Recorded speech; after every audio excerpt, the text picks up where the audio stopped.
हर हर महादेव सभी को। हर साल अश्विन माह में कृष्ण पक्ष की सप्तमी वृद्धा अष्टमी तिथि में यह व्रत किया जाता है।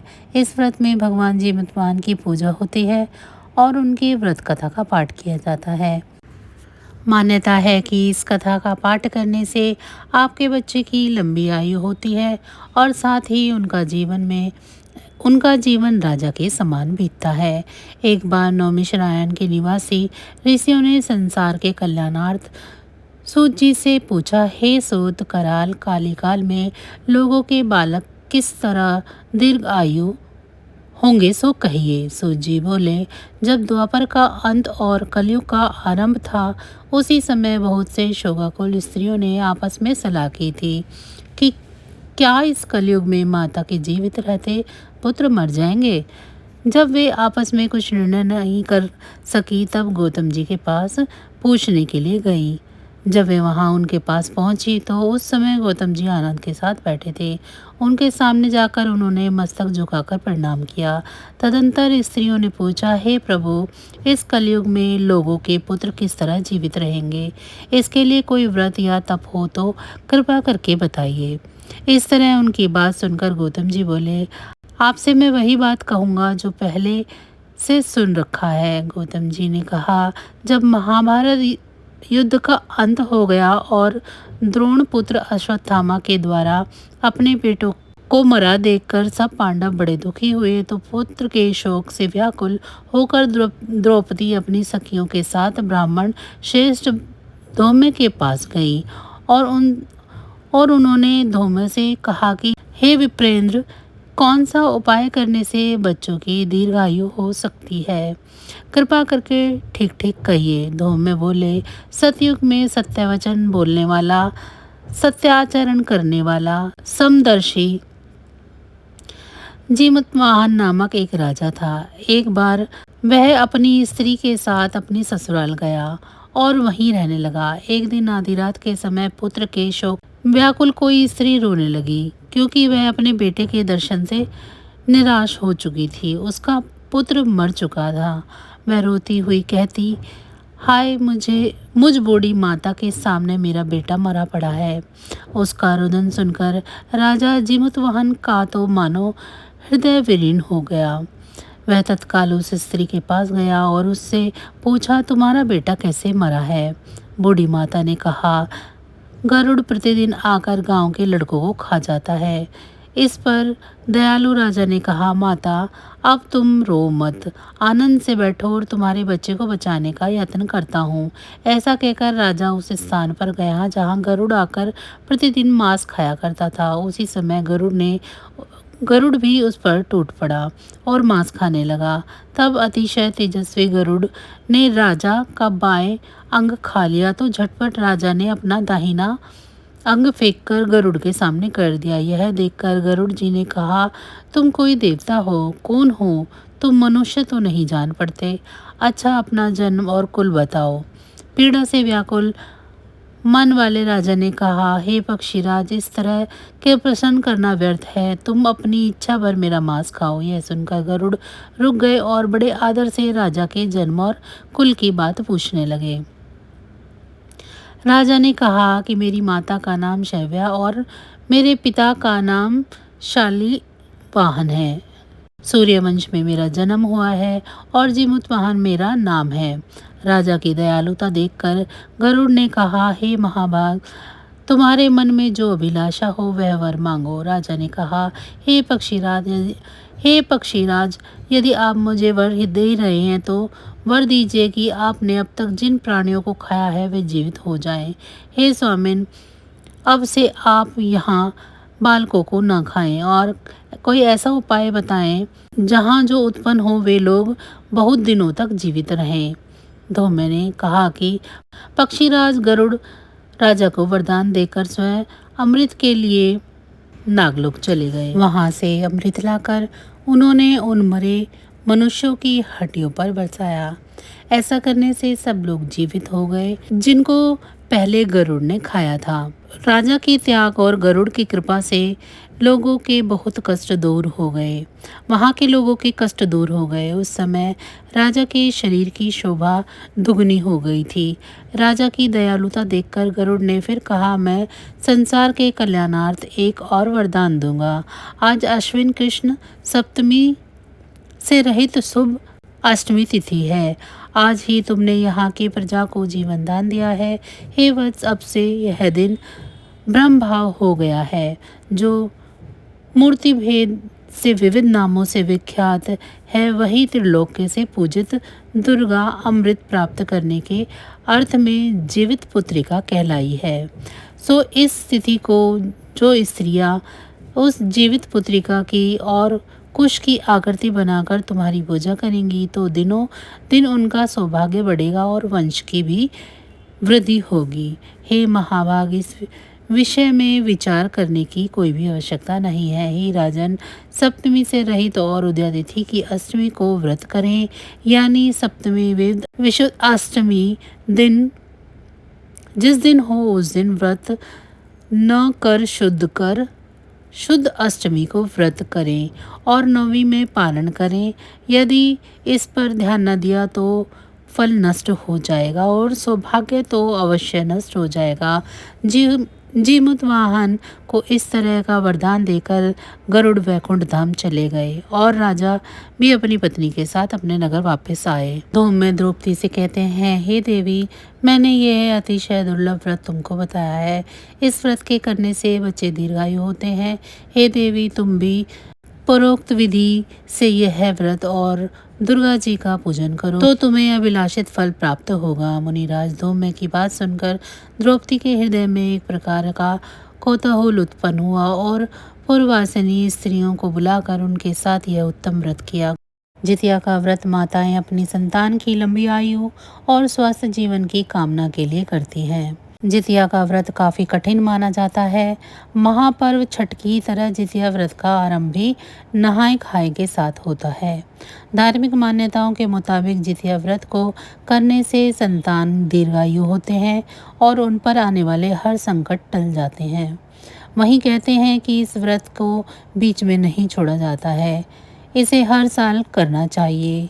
जितिया व्रत का विशेष महत्व है। जितिया व्रत रखने वाली सभी माताओं को इस पर्व की शुभकामनाएं। आपको बता दें कि इस पर्व को 3 दिनों तक मनाया जाता है। पहले दिन यानी सप्तमी तिथि को नहाय खाए के रूप में मनाया जाता है। अष्टमी तिथि को खर जितिया के नाम से जाना जाता है और इस दिन निर्जला व्रत रखा जाता है। वहीं नौमी तिथि को व्रत का पारण किया जाता है। अब हम इस व्रत में इस्तेमाल की जाने वाली पूजन सामग्री के बारे में जान लेते हैं। तो इस व्रत में गन्ना, कुशा, जनेऊ, सिंदूर, रोली, मोली, अक्षत, धूप, दीप, कपूर, घी, दूध, बांस की डलिया, जितिया का धागा, फूल माला, प्रसाद के लिए केला, सेब, ऋतुफल, भीगे चने, बताशे या घर में बना हुआ प्रसाद जैसे ठेकुआ, हलवा और पुए, पान सुपारी, दक्षिणा, खिलौने, नेनुआ या तोरई के पत्ते, गोबर और मिट्टी से बनी सियारन और चील की प्रतिमा की आवश्यकता होगी। कैसे करें जितिया व्रत की पूजन की तैयारी, चले जानते हैं। इस दिन सुबह उठकर स्नान आदि कार्यों से निवृत्त हो जाएं और व्रत का संकल्प लेते हुए अपनी संतान की लंबी आयु, सुरक्षा और उन्नति की कामना करें। वैसे तो यह पूजा नदी, जलाशय या किसी पोखर के पास की जाती है, लेकिन अगर आप घर में पूजा कर रहे हैं तो पूजा स्थल को अच्छे से साफ कर लें और गंगा जल छिड़क कर शुद्ध कर लें। इसके बाद पूजा के लिए आप भगवान जी की प्रतिमाओं को स्थापित करने के लिए चौकी लगाएं। इस चौकी पर लाल रंग का कपड़ा बिछाएं, उसके ऊपर अक्षत से अष्टदल बनाएं और उस पर कलश की स्थापना करें। अष्टदल यानी 8 दल या पत्ते वाले कमल की आकृति। कलश के मुख पर रोली बांधें और उस पर स्वास्तिक का चिन्ह बनाएं। कलश के अंदर जल और गंगा जल डालें। इस जल में सुपारी, हल्दी की गांठ, सिक्का और अक्षत डाल दें। अब कलश के मुख पर आम के पत्ते रख दें और आम के पत्तों पर नारियल रख दें। नारियल पर भी मोली अवश्य बांधें। अब भगवान जी की प्रतिमाओं की स्थापना तोरी के पत्तों पर करें। अगर तोरई के पत्ते उपलब्ध नहीं हैं तो इनकी स्थापना आम या पान के पत्तों पर भी की जा सकती है। आप सबसे पहले तोरई के पत्तों पर भगवान गणेश जी की प्रतिमा या फिर सुपारी को भी स्थापित कर सकते हैं। अन्य पत्तों पर आप चील और सियारन की मिट्टी और गोबर से बनी प्रतीकात्मक प्रतिमा को स्थापित करें। भगवान जीमूतवाहन जी की कुशा या फिर मिट्टी से बनी प्रतिमा को भी स्थापित कर लें। अगर आप जीमूतवाहन जी की कुशा से निर्मित प्रतिमा का पूजन करना चाहते हैं तो किसी मिट्टी या पिंड या फिर किसी कलश में कुशा से निर्मित भगवान जीमूतवाहन की प्रतीकात्मक प्रतिमा को स्थापित कर लें। उनकी प्रतिमा को वस्त्र जरूर अर्पित करें। इस प्रकार आपकी पूजा की तैयारी पूर्ण हो जाएगी। इसके बाद आप प्रदोष काल में पूजा प्रारंभ कर सकते हैं। चलिए अब जानते हैं जीवित पुत्रिका व्रत की पूजन विधि के बारे में। सर्वप्रथम गणेश जी को कुशा से जल छिड़ककर स्नान करवाएं। इसके बाद सियारिन, चील और जीमूतवाहन जी की प्रतिमा पर जल छिड़कें। आरती की थाली में धूप और दीप ज़रूर प्रज्वलित कर लें। अब सभी प्रतिमाओं को अक्षत अर्पित करें। इसके बाद भगवान गणेश जी को और माता के स्वरूप में चील और सियारन को सिंदूर अर्पित करें और भगवान जीमूतवाहन जी को कुमकुम और चंदन अर्पित करें। इसके बाद पूजा में सभी प्रतिमाओं को वस्त्र रूपी मोली या कलावा अर्पित करें। भगवान गणेश जी और जीमूतवाहन जी को जनेऊ भी अर्पित करें। पूजा में फूल चढ़ाना बेहद शुभ माना जाता है, इसीलिए सभी प्रतिमाओं और कलश को पुष्प चढ़ाएं। भगवान जीमूतवाहन को सफ़ेद रंग के फूलों की माला पहनाएं और गणेश जी को आप लाल या पीले रंग के फूल की माला पहना सकते हैं। अब पूजा में बारी है भगवान जी को भोग अर्पित करने की, तो आप घर में पारंपरिक रूप से बना वाला भोग भगवान जी को अर्पित करें। साथ ही उन्हें मिठाई और फल भी अवश्य अर्पित करें। पूजा में चील और सियारिन की पूजा माता के स्वरूप में की जा रही है तो उन्हें श्रृंगार की सामग्री भी चढ़ाएं। और चूंकि यह पूजा संतानों के लिए की जाती है, इसीलिए पूजा में बच्चों के खिलौने भी भगवान जी के समक्ष अर्पित किए जाते हैं। जितिया व्रत में जितिया धागे का विशेष महत्व होता है। इस पूजा में चील और सियारन को जितिया धागा अर्पित करना अनिवार्य होता है। यह धागा लाल रंग का होता है, इसमें गांठें लगी होती हैं। इसके साथ ही लोग अपनी क्षमता के अनुसार चांदी या सोने से बना हुआ जितिया या लॉकेट भी अर्पित करते हैं। इस पूजा में संतानों की संख्या के अनुसार जितिया अर्पित किए जाता है। पूजा के अंतिम चरण में भगवान जी को अपनी श्रद्धा अनुसार दक्षिणा अर्पित करें और फिर जितिया व्रत की कथा पढ़ें। अंत में भक्ति भाव के साथ भगवान जी की आरती उतारें और उनसे अपनी गलतियों की क्षमा मांग लें। इसी के साथ आपकी पूजा संपूर्ण हो जाएगी। चलिए अब जान लेते हैं कि आपको नवमी में व्रत का पारण करते हुए किन बातों का ध्यान रखना है। नवमी के दिन सूर्य डूबने से पहले पारण किया जाता है। पारण से पहले किसी ब्राह्मण को भोजन कराएं या फिर अनाज का दान अवश्य कर दें। पारण के समय पारंपरिक रूप से बनाए गए भोजन के साथ नोनी का साग खाना काफ़ी महत्वपूर्ण माना जाता है। पारण के दिन जितिया के धागे को भी माताओं द्वारा धारण कर लिया जाता है। चलिए सबसे पहले जान लेते हैं कि इस दिन आपको किन बातों का ध्यान रखना चाहिए। इस दिन सुबह उठकर किसी पवित्र नदी में स्नान के पश्चात पूजा पाठ की जाती है। अगर किसी नदी में स्नान करना संभव ना हो तो घर पर ही पानी में गंगा जल मिलाकर स्नान कर सकते हैं। इसके बाद व्रत का संकल्प लिया जाता है। सप्तमी पर आपको केवल मीठी और सात्विक चीज़ें खानी होती हैं। इस दिन नमक या फिर किसी प्रकार के तामसिक भोजन को ग्रहण नहीं किया जाता है। चलिए अब इस पर्व के दूसरे दिन और सबसे महत्वपूर्ण दिन अष्टमी यानी खर जितिया के बारे में बात करते हैं। इस दिन को 24 घंटे का निर्जला व्रत रखा जाता है। इस दिन प्रदोष काल में माताएं भगवान जीवित महान की पूजा करती हैं। अष्टमी के दिन सूर्योदय के पश्चात निर्जला व्रत प्रारंभ हो जाता है। चलिए अब जीवित पुत्रिका व्रत की कथा के बारे में जान लेते हैं। आज जीवित पुत्रिका व्रत की कथा में हम जानेंगे कि किस प्रकार भगवान जीवित महान के आशीर्वाद से एक चील और सियारन का उद्धार हुआ। चील और सियारन की कथा को इस व्रत में काफ़ी महत्वपूर्ण माना गया है, इसलिए आज हम आपके लिए यह पावन कथा लेकर आए हैं। एक समय की बात है, नर्मदा नदी के पास कंचनबटी नाम का एक नगर था। नदी के पश्चिम दिशा में मरुभूमि थी, जिसे बलुआ कहा जाता था।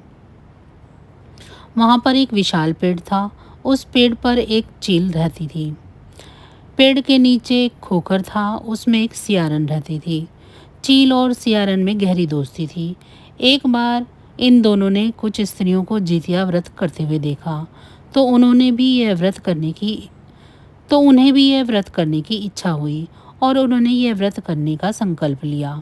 फिर दोनों ने भगवान जीवित वाहन की पूजा करने के लिए व्रत रखा।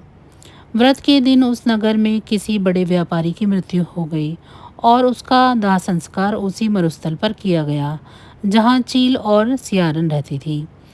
रात में वहाँ पर मौसम खराब हो गया और बहुत बड़ा तूफान आ गया। वहीं दूसरी ओर सियारन को भूख लगने लगी और उसे व्यापारी का मृत शरीर पड़ा मिल गया। उससे रहा नहीं गया और उसने व्यापारी का मांस खा लिया। इसके कारण उसका व्रत टूट गया। लेकिन चील ने संयम रखा और नियम पूर्वक व्रत करने के बाद अगले दिन पूरी श्रद्धा के साथ व्रत का पालन किया। मृत्यु के पश्चात अगले जन्म में दोनों ने एक ब्राह्मण के परिवार में 2 बेटियों के रूप में जन्म लिया। चील बड़ी बहन बनी और उसका नाम शीलावती रखा गया। वहीं सियारन छोटी बहन बन के रूप में जन्मी और उसका नाम कपूरावती रखा गया। शीलावती की शादी बुद्धिसेन के साथ हुई और कपूरावती की शादी नगर के राजा मलाय केतु से हुई। इस प्रकार वह नगर की रानी बन गई। भगवान जीवित वाहन के आशीर्वाद से शीलावती के 7 पुत्र हुए। वहीं कपूरावती के सभी बच्चे जन्म लेते ही मर जाते थे।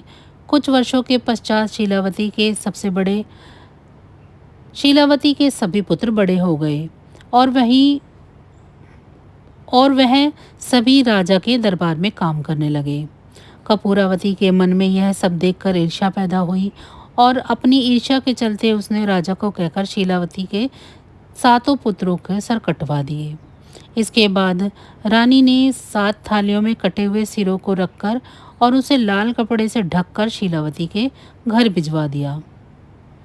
जब भगवान जीवित वाहन ने शीलावती के 7 पुत्रों के शव देखे तो उन्होंने मिट्टी से सिर बनाए और सभी के धड़ों से सिर को जोड़कर उनमें दोबारा प्राण डाल दिए। इसी के साथ शीलावती के 7 पुत्र पुनः जीवित हो गए और अपने घर लौट आए। यानी कपूरावती द्वारा भेजी गई थालियों में जो सिर थे वह फल बन गए। दूसरी ओर रानी कपूरावती बेसब्री से 7 पुत्रों की मृत्यु के समाचार का इंतजार कर रही थी। जब उसे उनकी मृत्यु की कोई खबर नहीं मिली तो वह खुद अपनी बड़ी बहन के घर चली गई। वहाँ सारे पुत्रों को जीवित देखकर और स्वस्थ देखकर उसे सदमा लगा और वह बेहोश हो गई। जब उसे होश आया तो उसने अपनी बहन को सारी बातें बता दी। साथ ही कपूरावती को अपनी गलती का भी बहुत पछतावा हुआ। भगवान जीवित वाहन की कृपा से शीलावती को अपने पूर्व जन्म की सारी बातें याद आ गई और वह अपनी बहन को उस पेड़ के नीचे लेकर गई जहाँ वे दोनों अपने पहले जन्म में रहती थी। वहाँ पहुंचकर रानी कपूरावती को शीलावती ने पूरी बात बताई और यह सब सुनने के बाद उसकी मृत्यु हो गई। जब राजा को अपनी पत्नी की मृत्यु की खबर मिली तो उन्होंने वहां आकर उसी पेड़ के नीचे उसका दाह संस्कार कर दिया और इस प्रकार उसे मोक्ष की प्राप्ति हुई। तो यह थी जीवित पुत्रिका की व्रत कथा। हम आशा करते हैं कि भगवान जीवित वाहन इसी प्रकार सभी लोगों की संतानों की रक्षा करें। तो बस आज की जानकारी इतनी ही थी। फिर मिलेंगे हम आपको ऐसी ही किसी अन्य जानकारी के साथ अगली वीडियो में। तब तक अगर आप सभी को मेरी ये जानकारी अच्छी लगी है तो वीडियो को लाइक करें। चैनल को अभी तक सब्सक्राइब नहीं किया है तो चैनल को सब्सक्राइब कर लें, बिल्कुल फ्री है। और कमेंट बॉक्स में मुझे ज़रूर बताएं कि आप सभी को मेरी ये जानकारी कैसी लगी। इसी के साथ भगवान भोलेनाथ की कृपा दृष्टि आप सभी पर सदैव बनी रहे। आप सभी का बहुत बहुत धन्यवाद।